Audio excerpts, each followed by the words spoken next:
Hi everyone. Today in this session we will be dealing with the fundamental issues in hardware and software co-design in embedded system development. So, എന്താണ് hardware software co-design? Actually traditional embedded system development അപ്രോച്ചിൽ എപ്പോഴും ഈ hardware software partitioning initial സ്റ്റേജിൽ തന്നെയാണ് ചെയ്തിരുന്നത്. And in the further course of this development software team എപ്പോഴും software വർക്ക്സും hardware team എപ്പോഴും ഹാർഡ്വെയർ വർക്ക്സും കംപ്ലീറ്റ്ലി ഇൻഡിപെൻഡൻ്റ് ആയിട്ടാണ് പെർഫോം ചെയ്യുക. And at the end hardware പോർഷനും സോഫ്റ്റ്വെയർ പോർഷനും കൂടി ഇൻ്റഗ്രേറ്റ് ചെയ്തിട്ടാണ് ഫൈനൽ എംബഡഡ് സിസ്റ്റം പ്രോഡക്റ്റ് അവർ ഡെവലപ്പ് ചെയ്തെടുക്കുന്നത്. പക്ഷേ ഇങ്ങനത്തെ അപ്രോച്ചിൻ്റെ മെയിൻ പ്രോബ്ലം എന്താണെന്ന് വെച്ചാൽ ഒരു ടൈം ടു മാർക്കറ്റ്, അതായത് ഒരു പ്രോഡക്റ്റ് ഡെവലപ്പ് ചെയ്ത് അത് മാർക്കറ്റിൽ എത്തിക്കുക എന്നുള്ളൊരു ടൈം, ആ ഒരു ടൈം പീരീഡ് റെഡ്യൂസ് ചെയ്യാന്നുള്ള നമ്മുടെ ഒരു മെയിൻ ഒബ്ജക്റ്റീവ് അച്ചീവ് ചെയ്യാൻ പറ്റില്ല ഈ ട്രഡീഷണൽ എംബഡഡ് സിസ്റ്റം അപ്രോച്ചിലാണ് നമ്മൾ ഫർദർ ഡെവലപ്മെൻറ്റ്സ് ചെയ്യുന്നു എന്നുണ്ടെങ്കിൽ. So in order to overcome that we are mainly dealing with this hardware and software co-designing. So actually during this co-design process നമ്മുടെ കസ്റ്റമേഴ്സിൻ്റെ റിക്വയർമെൻറ്റ്സ് എന്തൊക്കെയാണ് എന്നുള്ളത് തന്നെ നമ്മൾ ആദ്യം കളക്ട് ചെയ്ത് വയ്ക്കുന്നു. And then we are converting it into system level needs or processing requirements. അപ്പോൾ ഈ ഒരു പെർട്ടിക്കുലർ പോയിൻറ്റിൽ ട്രഡീഷണൽ എംബഡഡ് ഡെവലപ്മെൻറ്റ് അപ്രോച്ചിൽ ചെയ്ത പോലെ നമ്മൾ ഹാർഡ്വെയർ പാർട്ടും സോഫ്റ്റ്വെയർ പാർട്ടുമായിട്ട് സെഗ്രിഗേറ്റ് ചെയ്യുന്നില്ല. ഇൻസ്റ്റെഡ് നമ്മൾ ഈ സിസ്റ്റം ലെവൽ നീഡ്സിനെ ഫങ്ഷണൽ റിക്വയർമെൻറ്റ്സ് ആയിട്ട് സ്പെസിഫൈ ചെയ്യുകയാണ് ചെയ്യുന്നത്. And at a later point of time നമ്മൾ ഈ സിസ്റ്റം ലെവൽ പ്രോസസ്സിങ് റിക്വയർമെൻറ്റ്സിനെ സിമുലേറ്റ് ചെയ്യാൻ പറ്റാവുന്ന തരത്തിലുള്ള ഫങ്ഷൻസ് ആയിട്ട് കൺവേർട്ട് ചെയ്യുന്നു. അങ്ങനെ നമുക്ക് എന്ത് ഫങ്ഷനാലിറ്റിയും എങ്ങനത്തെയുള്ളൊരു പെർഫോമൻസും ആണോ നമ്മൾ ആ പ്രോഡക്റ്റിൽ നിന്ന് എക്സ്പെക്റ്റ് ചെയ്യുന്നത്, ആ ഒരു ലെവലിലേക്ക് നമ്മൾ ഈ പ്രോഡക്റ്റിനെ കൺവേർട്ട് ചെയ്യാമെന്ന് ഈ ഹാർഡ്വെയർ സോഫ്റ്റ്വെയർ co-designൽ നമ്മൾ ചെയ്യുന്നത്. So now let see the various fundamental issues and hardware and software co-design. So ഏതൊരു ഡിസൈൻ അപ്രോച്ചിലാണെന്നുണ്ടെങ്കിലും ബേസിക്കലി കുറച്ച് ഫണ്ടമെൻ്റൽ ഇഷ്യൂസ് ഉണ്ടായിരിക്കും. അപ്പോൾ ഹാർഡ്വെയർ സോഫ്റ്റ്വെയർ co-designലെ first fundamental issue selecting the model. Actually model എന്ന് പറഞ്ഞൊരു കൺസെപ്റ്റ് സിസ്റ്റത്തിൻ്റെ ക്യാരക്ടറിസ്റ്റിക്സ് ക്യാപ്ചർ ചെയ്യാനും അതിനെ ഡിസ്ക്രൈബ് ചെയ്യാനും വേണ്ടിയിട്ടാണ് മോഡൽ എന്ന് പറഞ്ഞൊരു കൺസെപ്റ്റ് നമ്മൾ യൂസ് ചെയ്യുന്നത്. It's actually A formal system that's consisting about the objects and composition rules. So ഒരു പെർട്ടിക്കുലർ സിസ്റ്റം ഡിസൈൻ ചെയ്യുമ്പോൾ ഡിസൈനർ സ്റ്റാർട്ടിംഗ് ഫേസിൽ, അതായത് ഇനീഷ്യൽ ഫേസിൽ യൂസ് ചെയ്യുന്ന സെയിം മോഡലായിരിക്കണം എന്നില്ല അതിൻ്റെ ഫൈനൽ ഫേസിൽ യൂസ് ചെയ്യുന്നത്. പലതരത്തിലുള്ള മോഡൽസിലേക്ക് ആ ഡിസൈനർ സ്വിച്ച് ചെയ്തേക്കാം. ദ റീസൺ ഈസ് ദാറ്റ് നമുക്കൊരു ഗുഡ് എക്സാമ്പിൾ വെച്ചിട്ട് തന്നെ പറയുകയാണെന്നുണ്ടെങ്കിൽ നമ്മൾ ഇനീഷ്യൽ സ്റ്റേജ് എടുക്കുന്നു. ഇതിൻ്റെ ഇനീഷ്യൽ സ്റ്റേജ് നമ്മൾ സ്പെസിഫിക്കേഷൻസ് ആണ് കളക്ട് ചെയ്യുന്നത്. അപ്പോൾ ഈ സ്പെസിഫിക്കേഷൻസിൽ ആ സിസ്റ്റത്തിൻ്റെ ഫങ്ഷനാലിറ്റി എന്താണോ, എക്സ്പെക്റ്റഡ് ഫങ്ഷനാലിറ്റി എന്താണോ അതാണ് നമ്മൾ ഗ്യാദർ ചെയ്യുന്നത്. അവിടെ നമ്മൾ ഇംപ്ലിമെൻറ്റേഷൻ റിലേറ്റഡ് ആയിട്ടുള്ള ഒരു ഇൻഫർമേഷനും അവിടെ കിട്ടിയില്ലെങ്കിലും കുഴപ്പമില്ല. ബട്ട് നമ്മൾ ഇംപ്ലിമെൻറ്റേഷൻ എന്ന് പറഞ്ഞൊരു ഫേസിലേക്കൊക്കെ വരുമ്പോൾ എന്തുതന്നെയായാലും എന്തൊക്കെ കമ്പോണൻറ്റ്സ് യൂസ് ചെയ്യണം, ആ കമ്പോണൻറ്റ്സിൻ്റെ ഫങ്ഷനാലിറ്റി എന്താണ്, അതെങ്ങനെ ഇൻറ്റഗ്രേറ്റ് ചെയ്യണം, അങ്ങനെ ഒരുപാട് ഇഷ്യൂസ് നമുക്ക് അവിടെ ബോധേഡ് ആവണം. അപ്പം നമ്മൾ റിക്വയർമെൻറ്റ് ഫേസിൽ യൂസ് ചെയ്തിരുന്ന അതേ മോഡൽ തന്നെ ഫൈനൽ ഫേസിൽ യൂസ് ചെയ്യാൻ പറ്റത്തില്ല. സോ സെലക്ടിങ് എ മോഡൽ എപ്പോഴും ഒരു ഫണ്ടമെൻ്റൽ ഇഷ്യൂ ആണ് ഹാർഡ്വെയർ സോഫ്റ്റ്വെയർ co-designൽ. So the next issue in hardware software co-design is selecting the architecture. So ഒരു സിസ്റ്റത്തിൻ്റെ ആർക്കിടെക്ചർ എന്ന് പറഞ്ഞിട്ടുണ്ടെങ്കിൽ എങ്ങനെയാണ് ആ സിസ്റ്റം വർക്ക് ചെയ്യുന്നത്, അല്ലെങ്കിൽ എങ്ങനെയൊക്കെയാണ് അതിൻ്റെ കമ്പോണൻറ്റ്സ് ജോയിൻ ചെയ്ത് വെച്ച് അതൊരു ആസ് എ ഹോൾ സിസ്റ്റമായി വർക്ക് ചെയ്യുന്നത് എന്നാണ് ആ ഒരു സിസ്റ്റത്തിൻ്റെ ആർക്കിടെക്ചർ സ്പെസിഫൈ ചെയ്യുന്നത്. So it would be specifying how much number of components are used, what are the type of different components being used, and how these components are interconnected. So actually embedded system development different types of architectures നമ്മൾ use ചെയ്യുന്നുണ്ട്. Mainly three broad categories of architectures are there.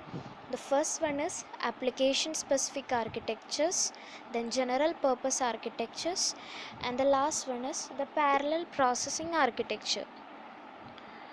So once we talk about this application specific architecture, mainly മൂന്ന് architectures ആണ് application specific ആയിട്ടുള്ളത്. The first one controller architecture, the next one data path architecture, and the last one is the finite state machine data path architecture or a FSMD architecture. So controller ആർക്കിടെക്ചറിനെ പറ്റി പറയുമ്പോൾ ഒരു finite state machine മോഡലാണ് controller architecture implement ചെയ്യുന്നത്. And for that it would be using a state register and also to combinational circuit. State registers എപ്പോഴും എന്ത് സ്റ്റേജിലാണോ ആ state, ആ സിസ്റ്റത്തിൻ്റെ സ്റ്റേറ്റ് എന്താണ് അത് സ്റ്റോർ ചെയ്യാൻ വേണ്ടിയിട്ടാണ് ആ രജിസ്റ്റേഴ്സ് യൂസ് ചെയ്യുന്നത്. പിന്നെ രണ്ട് combinational സർക്യൂട്ട്സും. So this state register would be holding this present state, and combinational circuit it would be implementing the logic for the next state and output. അതായത് ഒരു സ്റ്റേറ്റിൽ നിന്ന് നെക്സ്റ്റ് സ്റ്റേറ്റിലേക്ക് പോകാനുള്ള ലോജിക് എന്താണോ ആ ലോജിക്ക് കണ്ടുപിടിക്കുന്നതാണ് combinational circuit. So that's all about the controller architecture. The next one is the data path architecture. So data path architecture ഇത് കോമൺ ആയിട്ടും ഡാറ്റ ഫ്ലോ ഗ്രാഫ് മോഡലിനാണ് കുറച്ചും കൂടെ ആപ്റ്റ് ആയിരിക്കുന്നത്.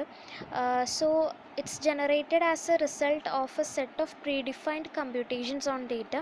There would be some input data, we have to perform some predefined computations on that, and then an output would be obtained. So it's in the form of a flow. It's in the form of a data flow. So data path architecture deals with such a model. So a data path, it's actually a channel between the input and the output. So in this architecture many pods are also available. ഈ പോഡ്സിൻ്റെ main use എന്താണെന്ന് വെച്ചിട്ടുണ്ടെങ്കിൽ data പാത്തിനെ multiple ബസ്സസിലേക്ക് connect ചെയ്യാൻ വേണ്ടിയിട്ടാണ് pods ഇതിൽ use ചെയ്യുന്നത്. പിന്നെ data path ആർക്കിടെക്ചറിൽ arithmetic units ഉണ്ട്, and they would be working in parallel with the pipeline support. The next one among the application specific architecture is finite state machine data path. So നമ്മൾ നേരത്തെ പറഞ്ഞ controller ആർക്കിടെക്ചറിൻ്റെയും data path ആർക്കിടെക്ചറിൻ്റെയും ഒരു കോമ്പിനേഷനാണ് finite state machine data path. So ഇവിടെ main feature എന്താണെന്ന് വെച്ചിട്ടുണ്ടെങ്കിൽ data പാത്തിൻ്റെ ഒപ്പം ഒരു കൺട്രോളറും കൂടി ആഡ് ചെയ്യുന്നുണ്ട്. അപ്പോൾ ഈ കൺട്രോളറാണ് കൺട്രോൾ സിഗ്നൽസൊക്കെ ജനറേറ്റ് ചെയ്യുന്നത്. ഡേറ്റ പാത്സിന് രണ്ട് ഇൻപുട്ട് ഔട്ട്പുട്ട് പോർട്സ് ഉണ്ട്. among that one input output port, it would be acting as a control port for receiving or sending the control signal from and to the control unit, and the next port it's actually for input output interfacing. So that's all about the finite state machine data path architecture. So the next category is general purpose architecture. ഈ general purpose architecture mainly രണ്ട് type ഉണ്ട്. Complex instruction set computing ആർക്കിടെക്ചറും reduced instruction set computing architecture. The concept is quite simple. In CISC or in complex instruction set computing, in order to perform a complex operation, we would be using just only a single instruction, and with that single instruction is enough to complete or to perform the whole task. But risk that's in the case of reduced instruction set computing, നമ്മൾ ഒരുപാട് സിമ്പിളായിട്ടുള്ള ഒരുപാട് instructions use ചെയ്ത് complex ആയിട്ടുള്ളൊരു task achieve ചെയ്യുന്നതാണ് risk. So both are entirely different. In RISC we will be using many simple instruction to perform a complex task, whereas in CISC we will be using a single complex instruction to perform a particular task. So the next type is parallel processing architecture. So in this case of the parallel processing architecture, the different types of architecture which belong to that are VLIW, that's a very long instruction word architecture, single instruction multiple data, multiple instruction multiple data, and so on. VLIW architecture actually multiple functional യൂണിറ്റ്സിനെ ആണ് implement ചെയ്യുന്നത്. For example ഇപ്പോൾ ALU, multipliers, അങ്ങനെയുള്ള functional യൂണിറ്റ്സിനെ നമ്മൾ data പാത്തിൽ incorporate ചെയ്യാണ് VLIW architecture ചെയ്യുന്നത്. ഒരു പെർട്ടിക്കുലർ VLIW ഇൻസ്ട്രക്ഷൻ ആക്ച്വലി അതൊരു പാക്കേജാണ്, one standard instruction per functional unit of the data path. അങ്ങനെയാണ് ഒരു VLIW ഇൻസ്ട്രക്ഷൻ വർക്ക് ചെയ്യുന്നത്. The next among the parallel processing architecture is SIMD and MIMD. That single instruction multiple data, multiple instruction multiple data. ഇവിടെ multiple concurrent processing എലമെൻസിനെയാണ് parallel processing architecture ഇവിടെ implement ചെയ്യുന്നത്. Single instruction multiple data and multiple instruction multiple data. In single instruction multiple data architecture, a single instruction, it would be executed in parallel with the help of processing elements. So actually ഒരു reconfigurable പ്രോസസ്സേഴ്സിൻ്റെ ഒരു basis ഒക്കെ form ചെയ്യാൻ SIMD architecture ഹെൽപ്ഫുള്ളാണ്. At the same time MIMD ആർക്കിടെക്ചറിൽ different instruction would be executed at a given point of time. MIMD architecture ഒരു multi processor സിസ്റ്റത്തിൻ്റെ ഒരു ബേസിസിലാണ് വർക്ക് ചെയ്യുന്നത്. പ്രോസസ്സിംഗ് എലമെൻറ്റ്സ് കമ്മ്യൂണിക്കേറ്റ് ചെയ്യാൻ വേണ്ടി പലതരത്തിലുള്ള മെക്കാനിസം ഒരു പാരലൽ പ്രോസസ്സിംഗ് ആർക്കിടെക്ചറിൽ യൂസ് ചെയ്യുന്നുണ്ട്. ഇപ്പോൾ ഷെയർഡ് മെമ്മറി യൂസ് ചെയ്യാം, or else message passing is also possible for the communication among the parallel processing elements. So that's all about the issues in the architecture. So selecting a proper architecture is another issue. Next issue എന്ന് പറയാൻ പറ്റുന്നത് language സെലക്ഷനാണ്. That's selecting a language. അപ്പോൾ ഒരു programming language ചെയ്യുന്നത് എന്താണെന്ന് വെച്ചാൽ, ഒരു കമ്പ്യൂട്ടേഷണൽ മോഡൽ ഉണ്ടാവും. ആ കമ്പ്യൂട്ടേഷണൽ മോഡലിനെ ക്യാപ്ചർ ചെയ്ത് ഒരു ആർക്കിടെക്ചറിലേക്ക് മാപ്പ് ചെയ്യണം. അതാണ് ഒരു ലാംഗ്വേജിൻ്റെ ഫങ്ഷനാലിറ്റി എന്നുള്ളതുകൊണ്ട് ഉദ്ദേശിക്കുന്നത്. അപ്പോൾ ബോത്ത് സോഫ്റ്റ്വെയർ ഇംപ്ലിമെൻറ്റേഷൻസിനും ഹാർഡ്വെയർ ഇംപ്ലിമെൻറ്റേഷൻസിനും നമുക്ക് ലാംഗ്വേജസ് അവൈലബിൾ ആണ്. സോഫ്റ്റ്വെയർ ഇംപ്ലിമെൻറ്റേഷൻസിനാണെന്നുണ്ടെങ്കിൽ C++, C#, ജാവ അങ്ങനെയുള്ള പ്രോഗ്രാമിംഗ് ലാംഗ്വേജസ് ഒക്കെ യൂസ് ചെയ്യാം. വെറാസ് ഹാർഡ്വെയർ ഇംപ്ലിമെൻറ്റേഷൻസിന് വേണ്ടിയിട്ട് VHDL, സിസ്റ്റം സി, വെരിലോഗ് അങ്ങനെയുള്ളതൊക്കെ നമ്മൾ യൂസ് ചെയ്യാം. ഈ ലാംഗ്വേജ് സെലക്ട് ചെയ്യുമ്പോൾ ഡെവലപ്പർ ഏറ്റവും കൂടുതൽ എംഫസിസ് കൊടുക്കുന്നത് എന്താണെന്ന് വെച്ചിട്ടുണ്ടെങ്കിൽ, നമ്മൾ ഒരു പെർട്ടിക്കുലർ മോഡലിന് അല്ലെങ്കിൽ ഒരു പെർട്ടിക്കുലർ സിസ്റ്റത്തിന് യൂസ് ചെയ്യുന്ന ലാംഗ്വേജ് വേറൊരു എണ്ണത്തിന് സ്യൂട്ടബിൾ ആവണം എന്നില്ല. ഫോർ എക്സാമ്പിൾ, ഒബ്ജക്റ്റ് ഓറിയൻറ്റഡ് മോഡൽസൊക്കെ ക്യാപ്ചർ ചെയ്യാൻ വേണ്ടിയിട്ട് സ്യൂട്ടബിൾ ആണ് C++, ജാവ അങ്ങനെയുള്ള പ്രോഗ്രാമിംഗ് ലാംഗ്വേജസ്. സോ ഒരു പ്രോഗ്രാമിംഗ് ലാംഗ്വേജ് സെലക്ട് ചെയ്യുമ്പോൾ ഉള്ള one and only prerequisite is that we must be able to capture the model in a proper and easy manner.